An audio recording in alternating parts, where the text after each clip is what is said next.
The Renaissance is the time period in the European history that refers to the cultural, political, and economic rebirth in the Europe.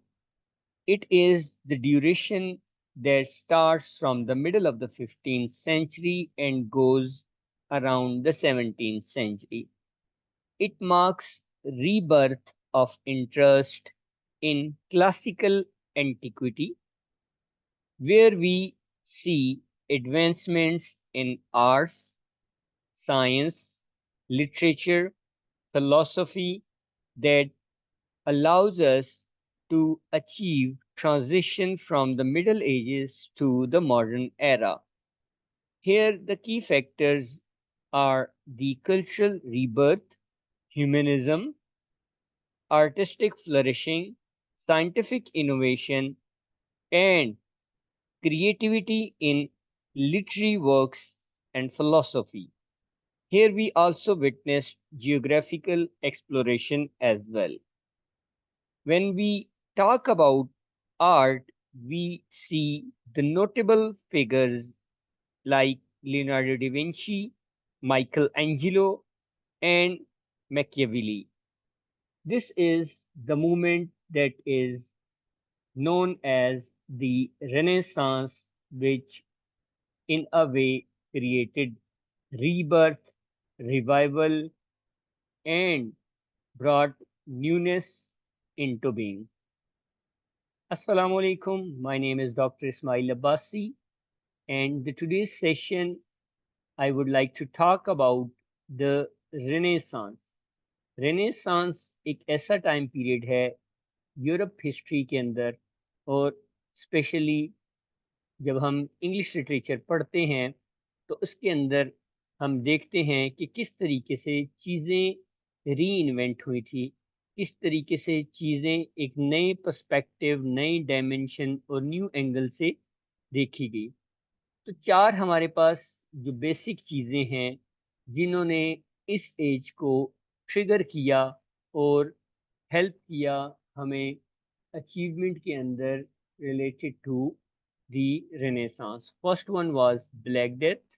Second, the Ottoman and Turkish fighters who went into Europe and took control of Constantinople. Third one is the problems related to church.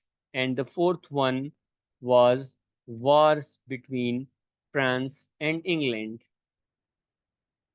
The European population decreased in number of the serfs and workers. Serfs are the agriculture workers, where we see increased wages and the rise of inflation due to debasement of currency and creation of new peasant class. More lands, jobs, and products were available. Then we could see that how labor were sought in order to save ideas. We see the changed attitude, new dimension, new perspective related to the innovations came into being. Grim Reaper came into being that helped us in cultivation and agriculture related affairs.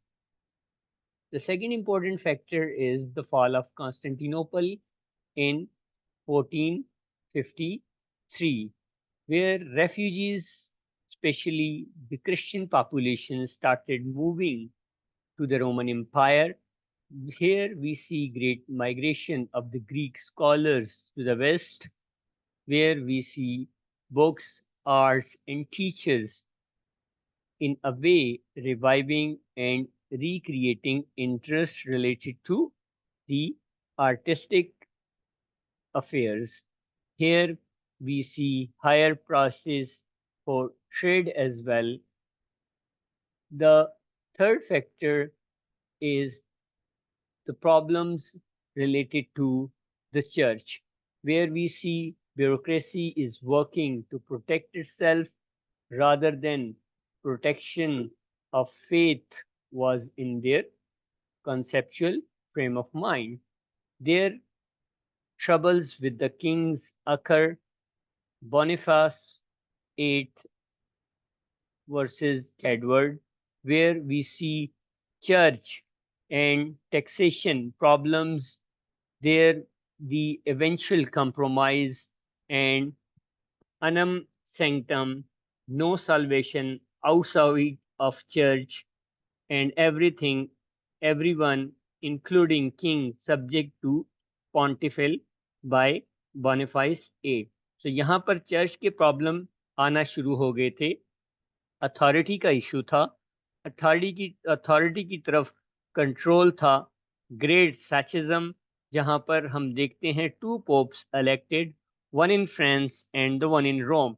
Both popes had to raise more money, so they devised annates, taxation की तरफ गए, from the bishops and indulgences, और affairs में matters के अंदर influence करना शुरू कर दिया था चर्चेज ने और bishops ne in order to gain more control.